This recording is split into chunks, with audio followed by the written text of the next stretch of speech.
Lorcana Locals!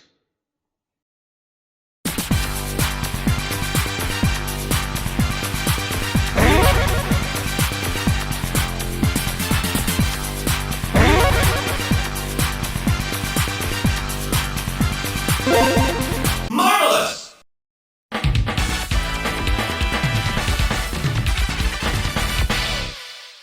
Fight! Ladies and gentlemen, welcome to another edition of Lorcana Locals with your main man of the plan, TheXploder, and today we're back with another game featuring Brian on the left playing his Ruby Amethyst deck, and today, new challenger to Lorcana Locals, we have Ren. Ren today is playing my Amber Sapphire Chippendale aggro deck. Well, I say aggro, it's more like just Chippendale. That's it. So this will be fun. You will get to see one of my decks being played. Ren was interested, and so she's playing about with my Chippendale deck, and we're going to see how it does against Ruby Amethyst. Let's have a go. Ren started off playing out Neverland. Very cheap, very easy location. Gives her 1 law on beginning of turn 2, while Brian starts with Chernobog followers. Turn 2 then, Ren plays out the Lilo, a quest for 2, and whenever you want to at the start of your turn, if that Lilo is in your discard, you can pay 2 to play her out exerted. Just remember, when the Lilo comes into effect, you have to trigger Lilo before you draw your first card on your turn. If you do not trigger Lilo at that point, it is a missed time and you can be punished by judges. So remember that. I don't think it's been brought up in any games from what I've heard or from what I've seen, but it is very specifically timed, and yes, you do have to pay the cost to replay the Lilo, so keep that in mind. Brian inks an Amethyst Chromacon, plays out Thievery, takes that 1 law away from Ren because of the location, takes it for himself. What a greedy boy. How dare you, Wheels? How dare you bring the greed with your Thievery there? Cheeky cheek. But that's only 1 ink, plays out the other for a Diablo, tackles into Neverland for 2 damage, and then it's over to Ren's turn. Gets 1 law off of Neverland. We're back to 1. Everything's fun. And Lilo is in play, ready to kick some butt. Ren then going to put down a Underworld into the Inkwell, put down Donald Duck. Donald Duck will then allow Lilo to quest for 3 instead of 2. Donald Duck is classed as bodyguard, so she is going to move it to bodyguard phase, and that is a 3-turn play, bringing Ren up to 4. Very, very nicely done. Back over to Brian. And effectively, that's how the Chippendale deck goes. It's aggro, but also has some hero tech in there, along with things like the 2-cost Anna to help with the synergies, because guess what? Lilo counts as a hero. Donald Duck counts as a hero. Quite a lot of things counts as heroes, so why not? The reason why we're playing a bunch of locations in this deck as well is to effectively give our opponents options to veer them away from the character plays. So the good thing is Brian is able to tackle into Neverland there, because remember, even though Ren has a bodyguard in play, bodyguard only protects characters, it does not protect locations. As of recording this video, there is no character that as a bodyguard also stops you from attacking location based cards. So bear that in mind. If you have a bodyguard, it only bodyguards your characters, it does not bodyguard locations. Keep that in mind. So Chernobog's followers got rid of Neverland, Diablo's going to quest for 1, Brian now on 2. What's going to happen on his turn? He hasn't paid any ink yet. Plays out the Goofin, the Supengoofen, and we are going to see a Mim Fox classic play. We saw this with Sinjin, we're going to see it again. Tackle into Donald, get rid of him. It's actually quite crazy that I've just done the commentary for the first game of Sinjin, and now we're seeing similar tech and similar ideas, which is not good for Ren, because this has actually primed Brian ready. And there you go! Thank you, Ren, for reminding Brian that Mim Fox does not die, because Mim Fox only takes 2 damage. Brilliant. You could have gone away with that, but Ren's too nice of a person. Isn't that lovely? Right. Here we freaking go. With all of that in mind, the Lilo is still out, being able to quest for 2. Plays out the 3 Law Flavisham and Anna quest for 2 with Lilo, because why not? You might as well just keep on going. goes up to 6, now has effectively a chance next turn, if Lilo does not die, which I doubt because I think Fox is going to just swing into her, to go for 2, 4, 6, 5, 6, 7 lore on a single turn. Brilliant curve, really nicely done, and very intimidating. It's worth questing with Lilo every single time because you can just bring Lilo back later on. So just do it. Trust me, just do it. Meanwhile, Brian's turn. He's thinking to himself, what do I do in this situation? You want to get rid of Lilo? Yes, you do. Do you want to get rid of Lilo with your Fox? Preferably yes, but Fox, when that Fox will take that 1 point of damage, Fox is gone. If it tackles with Chernobog followers is gone, and then Brian misses out on the card draw. So what is Brian's idea here? He's gonna quest with the Fox. Could this mean there is a Mim Snake or another Mim Fox ready to do some bounce tech? Let's find out. Brian, who inked a Diablo, paying 2, is it a snake? He's thinking about it. He's tempted by it. He's holding on. No! Ooh! Interesting. Okay. Interesting dilemma here. So Brian has tapped his ink without declaring a play, which is a little bit of a weird thing. I don't think there's a ruling around that if you're interested when it comes to championship play, but effectively if you tap your ink, do your play with that ink. Unless you are not intentionally doing that, then just revert your ink back, then do your original play, just to make sure there's no confusion. But there's Brawl. Brawl got rid of Flaversham. And then a Thievery steals a lore back. Mim Fox quested for 1. I don't know why Brian didn't just swing. I really don't know why. But I'm sure Brian has things in hand. There's McDuck Manor on turn 4. Being able to quest for 2, 4 goes to 9. Brilliant. Ren's doing a fantastic job to set the pace and keep getting that lore up. It sucks. We're 2 Thieveries down. And the Thieveries being in Brian's deck isn't a bad thing. Turn 6, you can get out the Maui Shark, and if Maui Shark is able to just tackle into anything, as long as it's not a location, and be able to get an action back in hand, Thievery's nice and cheap. You can play it on turn 7 after attacking with Maui Shark, and it works. It's a very nice play to have. But what's Brian going to do here? Because now he has a location that's going to give Ren 2 lore next turn. He has Anna, which can get rid of by Mim Fox, but Mim Fox is going to wipe on either Anna or Lilo.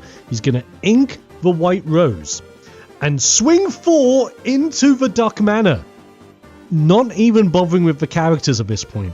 I would have tackled into Lilo ages ago by now. Because the sooner you get Lilo into the discard, I know the logic is, but Lilo keeps coming back. But that's a constant 2 ink. You're forcing your opponent to have to play every single turn, which is a great way to keep this form of an aggro deck pressured down. Now, if you're going full aggro, you won't worry about paying 2, because most of your characters are going to be relatively cheap. You're just going to keep playing them again and again and again. But it's something to keep in mind if you want to do tech for the future. Mim Snake into Mim Fox to then tackle into Anna to get rid of Anna. Fofana, Bonana, Dodana, and everything's good. But Ren's turn loses some characters, sad times, but still gets for 2 lore off of McDuck Manor. Quest for 2 at Lilo plays out Nala. You may wonder, Dom, be honest, mate. What the hell are you doing with a Nala in an aggro deck that's themed around all this? Well, hear me out. Nala is a 0-4. That is a thick gal. Nala has a booty that keeps on shaking and is not easy to take out unless you have something like a Mim Fox. So a turn 1 Nala can survive for all the length of time that you need. Not necessarily a bad card. But in this deck, not the best option, I will admit that. But in decks like Speedway, fantastic option, at least in my eyes. Plays out the Rush Peter Pan. Peter Pan gets rid of the Lilo, so now Lilo is in play for the discard tech. Then the Mim Fox tackles 4 into McDuck Manor. There's another Peter Pan into McDuck Manor. Wow. Brian had to pump out everything just to get rid of McDuck Manor. But my god, did he do... And it's back! We're back! A McDuck Manor story. Brilliant work. So, Ren's now on 14. Brilliant. Didn't opt to bring back Lilo just so that you can bring back McDuck Manor. and keep that pressure going. Awesome. Does mean 9 damage needs to be on the board. Brian only has 4, 6, 8 on board. McDuck Manor will survive unless he's able to take it out by some other means. It's a very interesting play, and the trick with the Chippendale deck is that unless you get specific things into your hand that help you with initial card draw, initial ramp, and bits and bobs like that, it can struggle. It will kick you in your teeth, especially if you get the things you do not want this early on. I mean, it's a tough one for Brian because he can get rid of Nala with Mim Fox, but then Mim Fox has just wasted an attack against a 0-4. So instead, he's going to go 4, 6 into McDuck Manor. He's going to do... Oh, sorry, he's going to 8 into McDuck Manor. He's going to brawl Nala, so Nala's out of the way. But guess what? McDuck Manor, Ren's on 16. All things good to go. The mana is putting in work. And what's Ren going to do here? She's going to play out Sven. Sadly, there's no target to ready, but Sven will at least quest for 2. Now the pressure is on for Brian. If Brian keeps that McDuck Manor up, Ren will go to 18, 19, 20 next turn. So McDuck Manor has to go this turn. But Sven does also set a really bad precedent, because if Brian doesn't also start catching up, guess what? All Ren has to do is play another character that can quest for 2, and there's an abundance in this deck, and she'll have game. She won't even need to quest next turn. She can just hold out, wait for it, and then next turn go. But there is the Maui Shark. Oof. Here we go. The McDuck Manor's gone. We're going to see some Questy Laroos. No, we're going to see us sing together. They are singing together to bring a Pirate's Life into play. Ren down to 14, Brian up to 8, because you do get the extra +1 off of the Maui Shark. Well done, Brian. Was not expecting that. But here we go. Ren triggering Lilo. Fantastic play.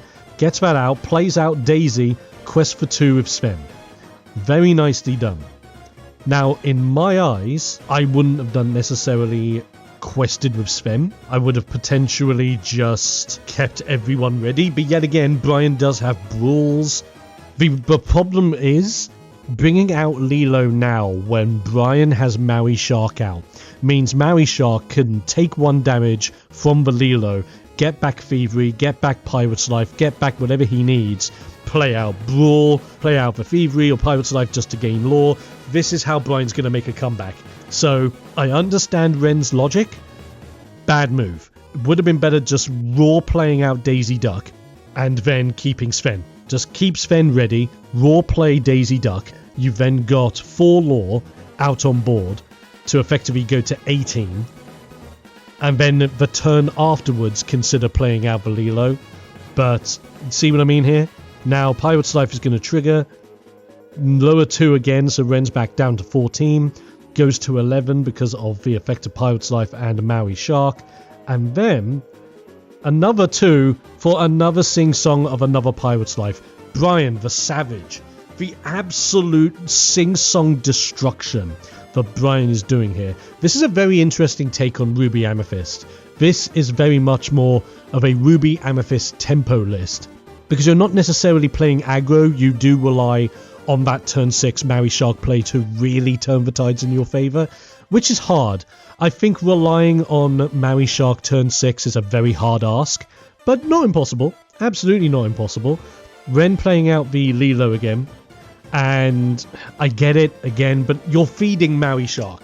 This is the problem. If you give Maui Shark targets, it's going to be a big freaking problem. And here we go. So Maui Shark going to get rid of the Daisy, get an action, and then be able to sing it again. It's another Pirate's Life, another 2 and another 2. Sorry, another 2 and another 3. And that'll take Brian up to 17. Youchels. And then another Pirate's Life, another 3, 18, 19, 20. It's all over. Youch! The absolute pirate level savagery from Brian. How dare you? But interesting game. Very interesting game. Let's see how it goes in game 2. Okay, game number 2. Brian on the left, Ren on the right. Ruby Amethyst versus Amber Sapphire. Shark Attack versus the Chippendales. What are we going to do? I haven't seen either Chips or Dales yet this game, but it could happen. There's a turn 1 Daisy Duck. We'd love to see it. It's fantastic turn 1 play in Amber. Let's see how we go, Brian, with the Boomin. What are we going to do with a Drunken Sailor today, I wonder? Pirate's Life. Pirate's Life plus Maui Shark is kind of cracked. I've done my version of the deck, which I'm going to be taking to Store Championships, called Sharkshooter, which I think is a little bit more refined to what Brian has done. Not to say mine's is better, but a little bit more hyper-focused, should I say. And if you want to see that list, I've actually got it up on my Discord server, as well as my own Dreamborn.inc page. And if you want to see that, hop on over to the Discord server. All the info in the description. Come on over, join the community. I have a big section with all the decks I've constructed for either Jokey decks, Fiend decks, decks I'm taking to Store Champs, any of that jazz, which you're more than happy to come see, try out, and all that jazz, so come on down. Needless to say, that's a snake. That is an Underworld from Ren. I really like Underworld in this deck. Effectively, if you have a character there, your character can exert, pay free, bring a character back from your discard back into your hand. It's handy if you want Lilo in your hand rather than your discard. It's handy to get back Sven because of his on-play effect. Handy to get back things like Daisy for aggro plays. Very, very good for specific characters that you need. And the best thing about it is that it has a solid stat block and gives you 1 passive lore every single turn as well. Can't complain. Brian, with the Fox tech, gets rid of the Daisy Duck, but luckily, Ren is able to continue on 3 lore, gets the 1 from the Underworld, and hence why she's on 3. Let's go, Ren. I'm rooting for you. Definitely rooting for Ren on this one. Not because she's using my deck or anything, but totally because she's using my deck. But bear in mind, she's using my deck. She only knows bare bones basics of how it pretty much works from the hand. She's not an amateur player, by no means least. Ren's great. I love playing against Ren. She's a fantastic person to play with. But because it's a new deck you're not necessarily familiar with, there are going to be misplays. There are going to be moments of, do I do X versus Y? I get it. I completely get it. So I do not blame Ren at all for struggling. It's just one of those things. I get it. There's Lilo coming into play. Solid. Put out that child and get ready to quest. Brilliant stuff. Now Brian, with the Mim Fox in play, can deal 4 to the Underworld if he so wishes to, or could just lay back, or can play out a Peter Pan like he did last time and swing both into Underworld to get rid of it so there's no passive lore gain. I would personally do that if he has that in his hand. Let's have a look. 4 damage onto Underworld with Mim Fox. If I see Brian use 3, it's bound to be the Peter Pan, but it could be White Rose. Brian's only on 1 lore at the moment. White Rose would bring him up to 2, so at least he's trying to pick up tempo on his side. There is the Mim Snake, so he's able to rotate out the Fox and use it for later. But does use 2, he only has 2 left. 1 drop, Magic Broom, brilliant. Little bit of card draw goes a long way. Another 1 drop, is it Thievery? Yes it is. Fantabby-dozy. Takes for 1 lore, Ren's down to 2, Brian's up to 2, everything's equal, Ren's turn gets +1 off of Underworld. Fantastic job by Brian to keep the tempo. Very interesting deck. And a very interesting take on the Maui Shark play. I like it, and I think, I get it. You want to use cards that gain you lore to do the thing. But there's Chip! Yo! The 3/3 Chip, when it enters the battlefield, one of your characters can quest for +1 lore. Now, you have a Donald Duck that does the same thing as for Chip, but for Donald as a bodyguard, the Chip is normal. Don't sleep on this Chip, ladies and gentlemen, if you're playing aggro. This Chip, coupled with that Donald, wow, the plays. Now your Daisy quest for free. Now your Lilo quest for free. It's on curve. It's a brilliant card. Don't you dare sleep on the Chip Chopperoo. I will bop you like never before, and I'm a very good player with Bop It. I'm warning you right now. I don't know where that's going. Either way, the snake bops into the Underworld. The Underworld is now sadly gone. But now we are left with a child and a chip on her shoulder. Tish. I had to do it, come on. But what else is Brian thinking on this turn? Plays out the Super Goof. Super Goof to take out the Lilo. Takes 1 damage, gains 2 lore off of the attack. Lilo's now on the discard, which will give Ren the idea of, do I spend the ink every turn to get the Lilo back out?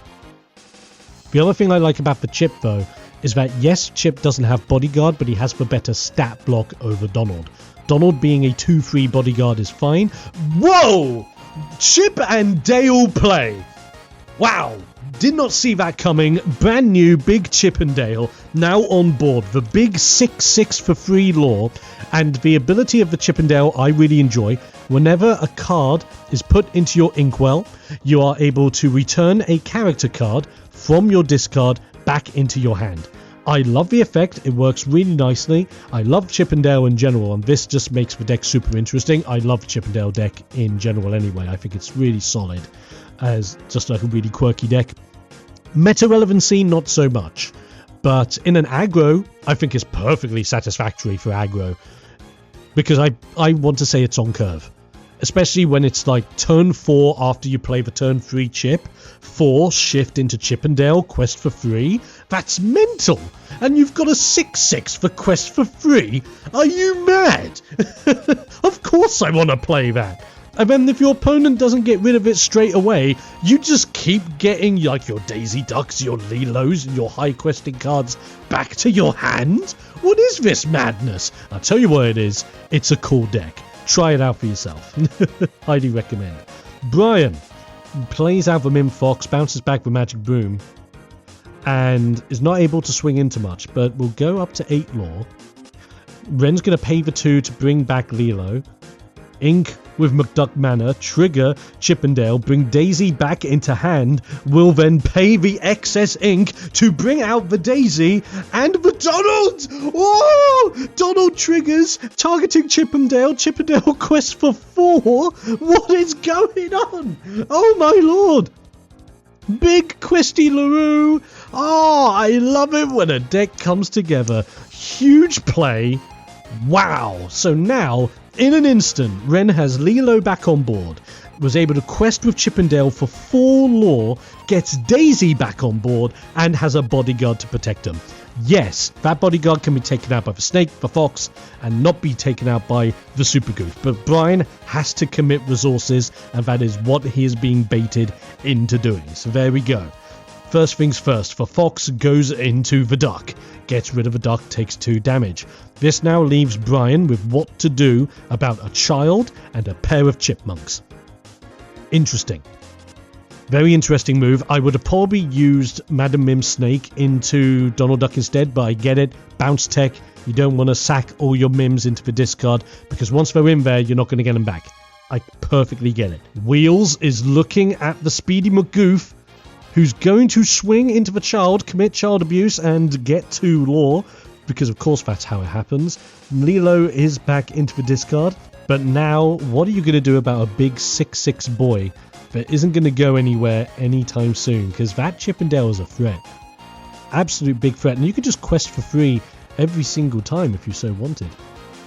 So, 3 damage onto Chip and Dale with Madam Mim's Snake. Snake's now gone. Interesting to see where this is going to go here. Brian's paying off the ink. Are we going to see another Fox? Fox'em? Fox'em! I like it. If you know that movie reference, let me know in the comments. The Fox goes into the Chip and Dale. Another swing. Brian has now lost 1 Snake and 1 Fox. Was it necessary? I personally think so. Once that Chip and Dale's out of the board, it is a big come get some to your opponent. It's scary. It's a little bit hairy. You just got to be careful about it. Brawl gets rid of a Daisy Duck, and now it was a full board wipe. Brian's on 10, Ren's on 10, but Ren's able to play out Nala and McDuck Manor, setting up some more tempting plays. Can Goofy take out a McDuck Manor? I'm sure he can, but by his lonesome when he doesn't have any more than 2 attack on him? Probably not. He's best knocking at a door, maybe breaking a window. He's not going to take down the whole thing, sadly. But what's Brian going to do now that Ren has an interesting board out? It's a shame she's lost for Chip and Dale, but with aggro, you've got to either go all in or not in at all. That is the gamble that you take. And this is a different take on a classic aggro deck, so I do perfectly get it. 2 damage onto McDuck Manor. Oh, the anticipation! It's a Fox, of course it is. Of course it is. And then Fox doing another 4 damage, that takes McDuck Manor up to 6.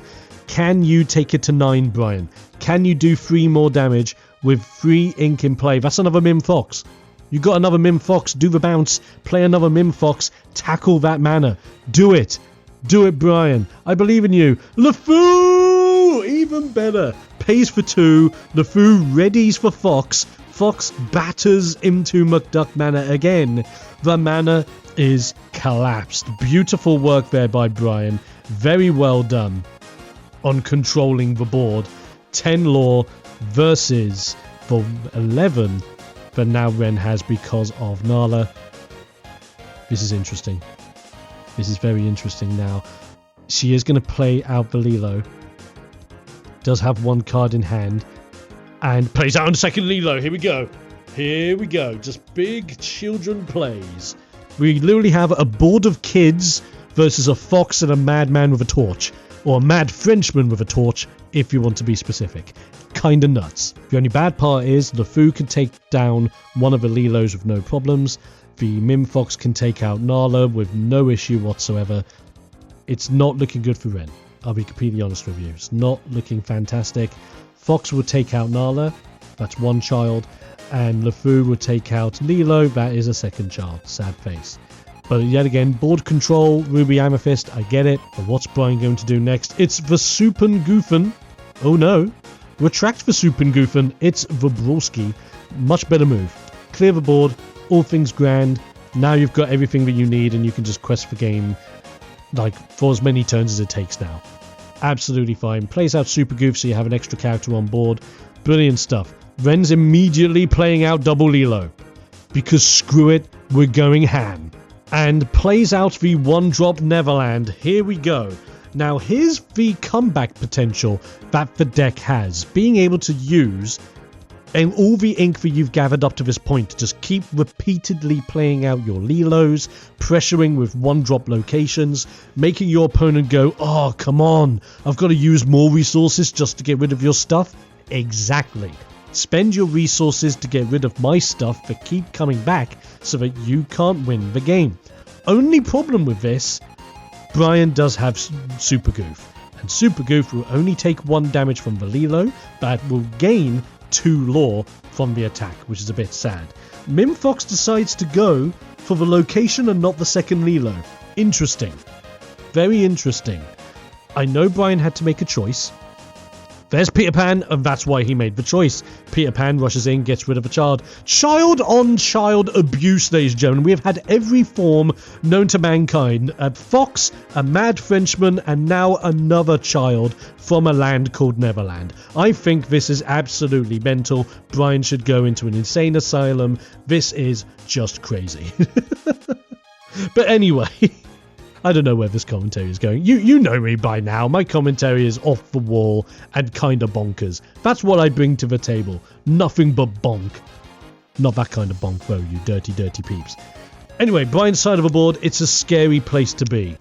He's just going to tackle again with a Super Goof, feeding that Goof, giving Brian another 2 lore to 15. I think that's 16, 17, 18, 19 on board.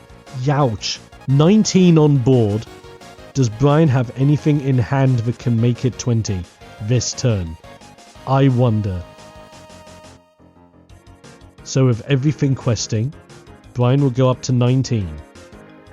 Do you have something in your hand to make it? He doesn't. It's all over. Unless Ren has a way to capitalize this turn, I think it's game. This is a very tough board to get over. In the deck that she's running, there's not a lot of answers to a board like that, and you're not going to get all this lore on this turn because you're going to have to quest. Even considering paying the lore, I don't think so. No, I think that's it. No, she's going to tackle. She's going to get rid of the Frenchman. Yes, LeFou has been knocked out by a child. Redemption arc confirmed. But that is it. Brian will simply go to 20 on his next turn. Great couple of games, wacky fun times for me, and I hope you guys enjoyed it. Sad face to Ren, but thank you for taking part. Cheers to Brian, cheers to Geek Retreat and Magic Madhouse for not just allowing me to record these games, but allowing us to be supplied with some awesome TCG swag, support your closest Magic Madhouse, Geek Retreat, or closest in-game TCG house that you have close to yours for some more TCG fun times. If they're not going, you're not getting your cards. Simple as that. Or even your locals. So please, support your locals. I've been TheXploder. This has been another series of matches brought to you by me.